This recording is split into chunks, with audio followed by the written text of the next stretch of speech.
So when I sat down to think about this, what I thought of was this idea. Everything in English spelling is explainable. And so once you can wrap your head around that, because I was a kid who asked the questions, this is, I'm sure it shocks all of you now that we're like friends. But like I was the one asking the questions. And often because we didn't know any better, the answer was, well, English is weird. That's just crazy old English spelling. And I perpetuated that in my early days of teaching because I also didn't know any better. But now that I know what I know, everything's explainable.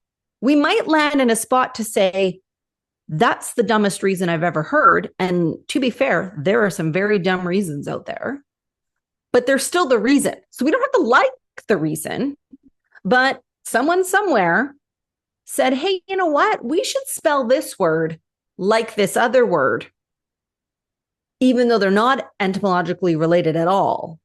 But wouldn't that be fun if they were spelled similarly? And then poof, now we fast forward a few hundred years, and that's why we spell it that way.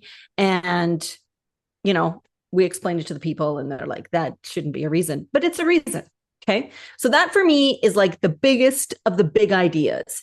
Everything is explainable. What's that L doing there? Why are there two E's over here? What's happening with this spelling? You can find a reason. You might not have the reason at the tip of your fingers every single time, but to me, that's where the curiosity begins. I don't know. There's a reason. Let's find out what the reason is. And off you go, doing all the things, exploring all the words. Okay, hot seat. Mm-hmm. Yeah, and I don't know how hot it'll be for you today, but I just thought you look so awesome in your graduation gown. Why don't we do like graduation? Ooh, Let's do graduation okay. because there was lots That of could be graduation. fun. Yeah.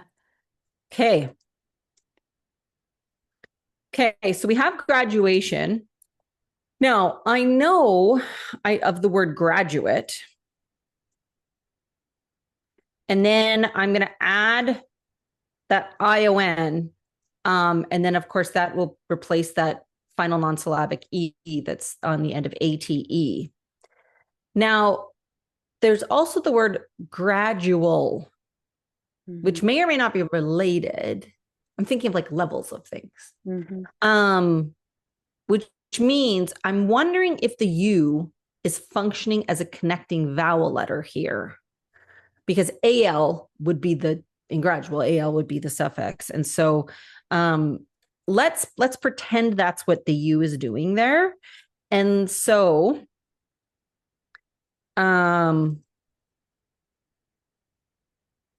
would be something like this. Now, here's where it gets tricky. This could be GRAD. It might also be GRADE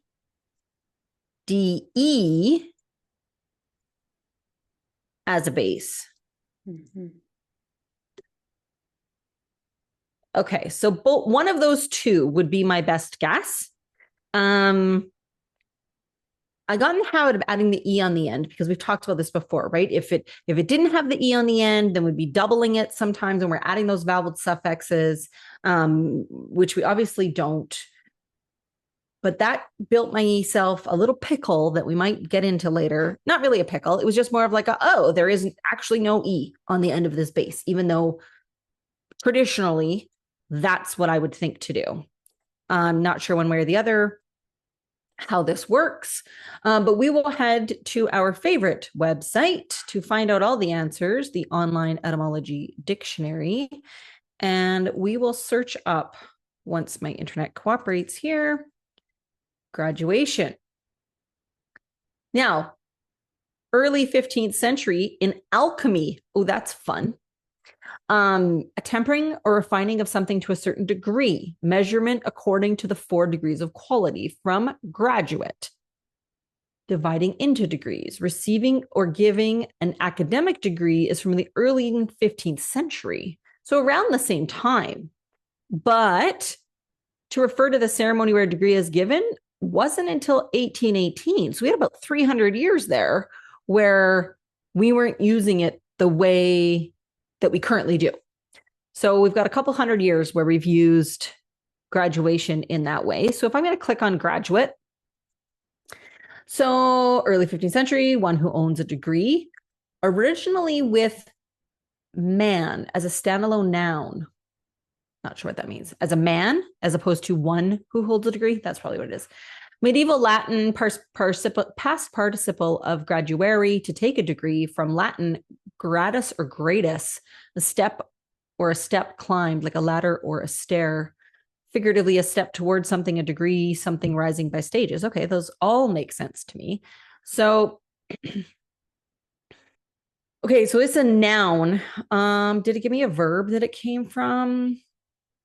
Graduare, that one might be it. Because remember, we don't have the same rules. Nope. And that's medieval Latin.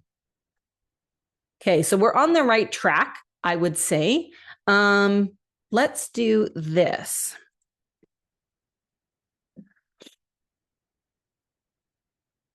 Gradual. Okay, we did talk about that. So that would be the GRAD plus U plus AL, I would say. Ooh, connected to the word grade from gratis. Okay, so this is making me think that GRADE is the base because E is not a suffix. So because there we have a GRADE as one of the words and it's connected to that same Latin root, I'm going to go ahead and say that GRADE is the base in that particular word. And then we see another one. So GRES looks like it's another base that comes from this gratis. So GRES would show up to the family reunion, and so would GRADE. There may be others. So Charlie, maybe it's SS. Yeah, I was going to say, is it GRES? Yeah. Yeah. I think it is SS. Yeah. Yep. Congress. Yep. So GRESS and GRADE are two associated bases, or twin bases, perhaps. There might be others if we dug further. If I wanted to dig in more, I could go to the word searcher, and I'm going to model word searcher later today. So hold that in our hats and we'll dig in a little bit later in the word searcher. So that would make this one here the one with the apostrophe or the star. Remember, of course, that means that there's an error. That's not the correct one. Now, we've maybe not mentioned this recently, but remember, it's okay to look at graduate, GRADUATE plus ION. And if that's as far as you get in your hypothesis, that's totally okay. You are more than welcome to work from that space. And you would have gone to the online etymology dictionary and you would have seen that exact word linked in the description. So then you're like winning, because of course, Doug agrees with you so far. And then as you dig in further, you might learn some more, but you're not going to do any harm to the children if you don't take it all the way from the get-go. That totally makes sense. So Lana says, talking through your guesses of the why you think the word is made up is really important. Now to go prove it. Right. So the whole point is, like any sort of inquiry, right? It's not whether you're right or wrong. It's the work.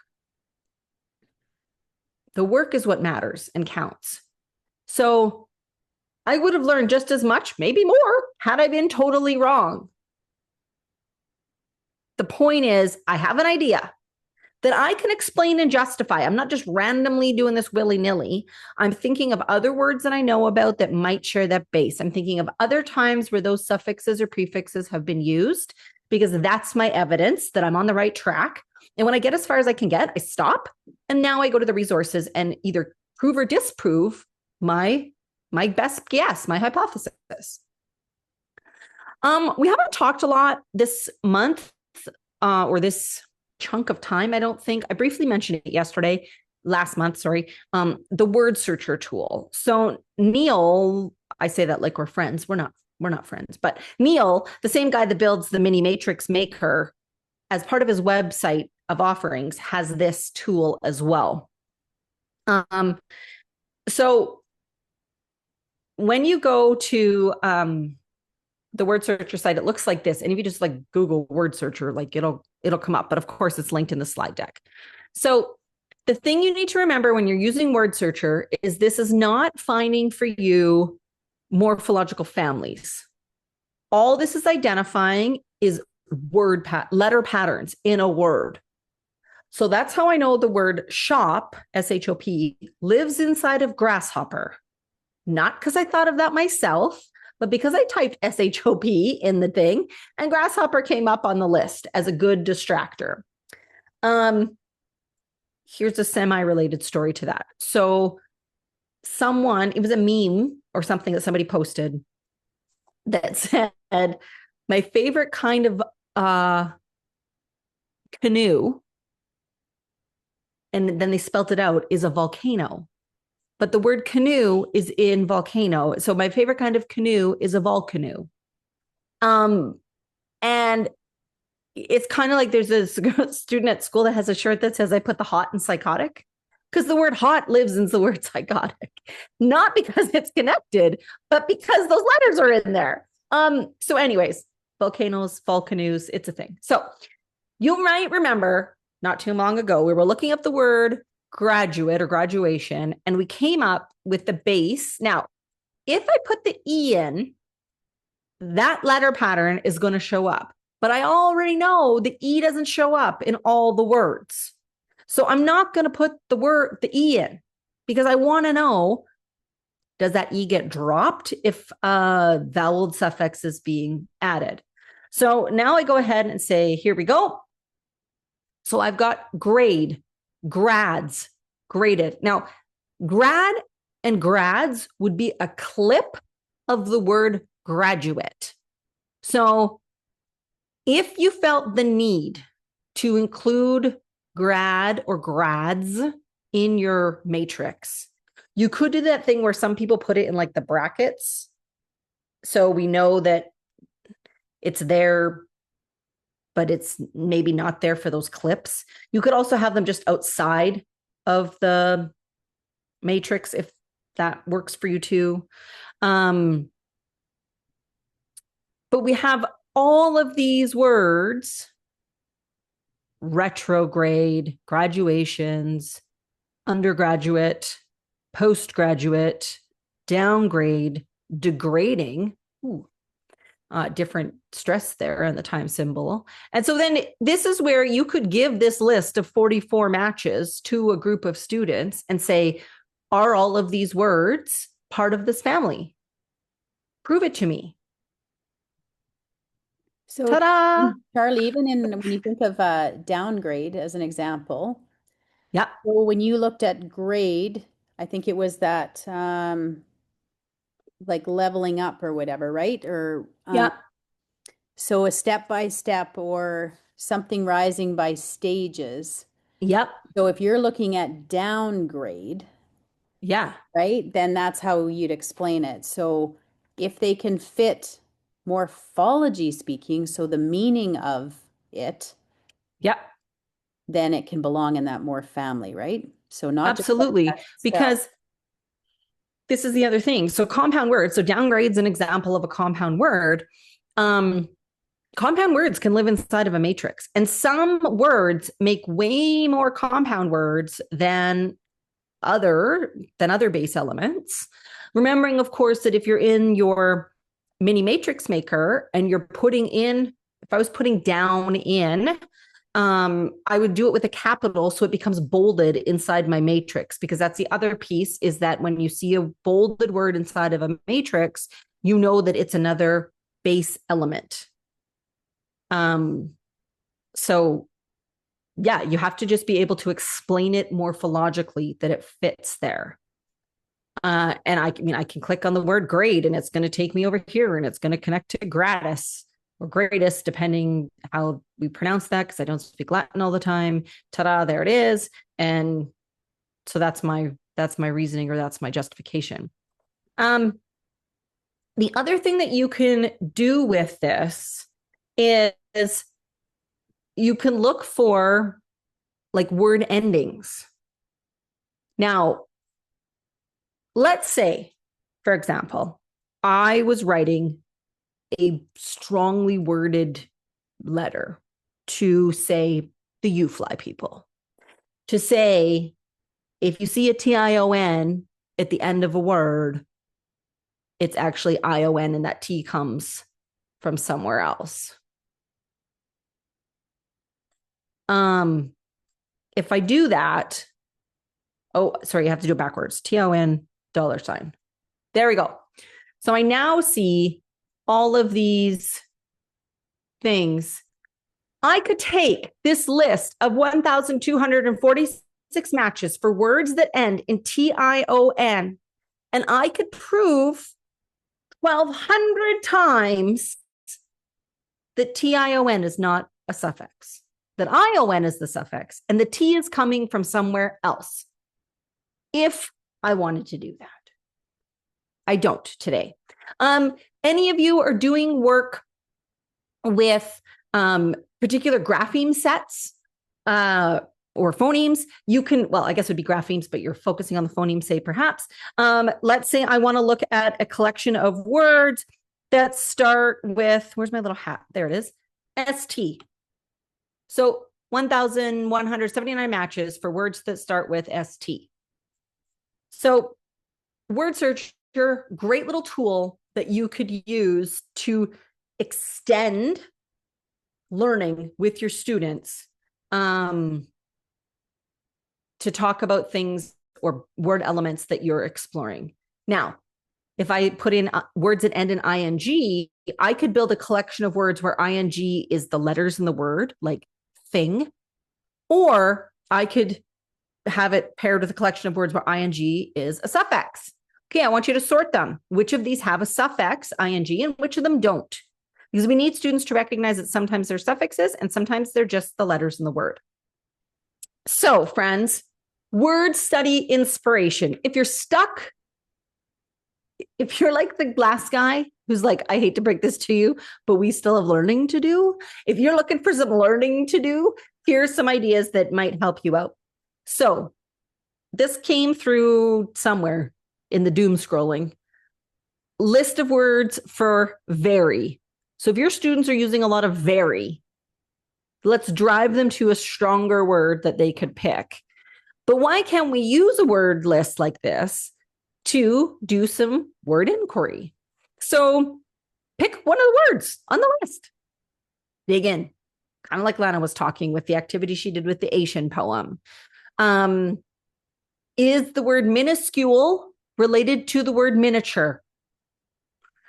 Is the word knowledge connected to blah, blah, blah? Okay. Now, one thing I loved about this list is there are a number of words that have EX prefixes that you might not have noticed. So we have exquisite, obviously EX, but we also have the word enormous, and the EX has been clipped in enormous because it means out of normal. So if something is enormous, it's out of its normal size. Then we have down over here, effortless. We have EX that has been assimilated by the expertise. Because if you say expert a number of times, you're going to get to effort. And then we have exhilarating, expeditiously, excellent, exact. So I just thought that was super cool that you could see EX in multiple forms as a prefix in words in this list. Was that the intention of the list? Oh, no, it was not. But that's what we can use the list for. Alternatively, here's the list. Are any of these related? Tell me, convince me, etc., etc. Okay. We're not going to have time because the Zoom's going to cut us off here. I wanted to briefly talk about this as a source of inspiration. So if you're really looking to hurt people's brains as we head into June, I before E, except after C. So it's a thing. It's still a thing. It won't die. And so where did it come from? Well, once upon a time, when we were trying to explain English spelling, some grammarians, you know who I'm trying to say, the grammar guys, were like, let's make up a little ditty that helps explain it. Except here's the problem. They made the jingle up after the words already existed that did not follow this rule. In fact, it is such an unuseful rule to have that this down here, the Oxford or Webster's Dictionary reworded the I before E except after C jingle so that it's more accurate.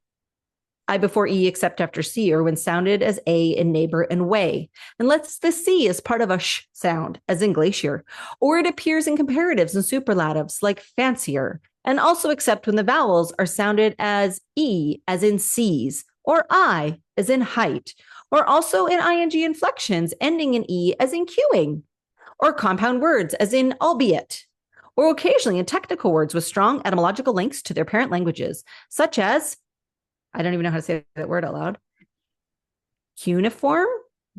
I don't know. Or in numerous and random exceptions, such as science, forfeit, and weird. So, and then there's a little note in their blog post, and it doesn't even rhyme. So this guy here, Brian Bilston, wrote a poem called Heinous Deficiencies of all of these words that don't follow the rule. And I use that term really loosely. So of course, you could look at the words. This is the rule. What's following the rule? What's not following the rule? And interestingly enough, Sue Hagelin talks in her book about how the Latin verb capere gives us almost all of the incidents where the except after C lives. They all come from the same Latin family. So you could put that fun fact on the board and then have your students dig into capere as a Latin verb and all of the base elements that this very prolific Latin verb gives us. So that is another source of inspiration. Again, I'm going really quick. The other one I wanted to show you because honestly, friends, since I went back to work full-time at a high school, I haven't had many excuses to buy picture books, and that's just a travesty. And so this popped up in my feed, and so I was like, "Ooh, add to cart." It's called The Dictionary Story. It's an Oliver Jeffers book with Sam Winston, and it's hilarious because it's the dictionary rewriting her own story. And so there's so many words in here and it gets like all kinds of nonsense. There's a tornado in the middle. There's an alligator looking for a donut. Like it goes on and on. But it's quite cute and quite funny. And if I was doing any sort of dictionary work with my students, I would probably read this to them. But I wanted to pick out dictionary as a inspiration then for word study. And oh, there we go. DICT as a base element. ION plus ARY. And then there's a list here of DICT words that are connected. Now, interestingly enough, this dicere also has a very close, possibly at one time the same word in Latin with an A, DICARE. And sometimes you'll see that as the inspiration. Okay, we're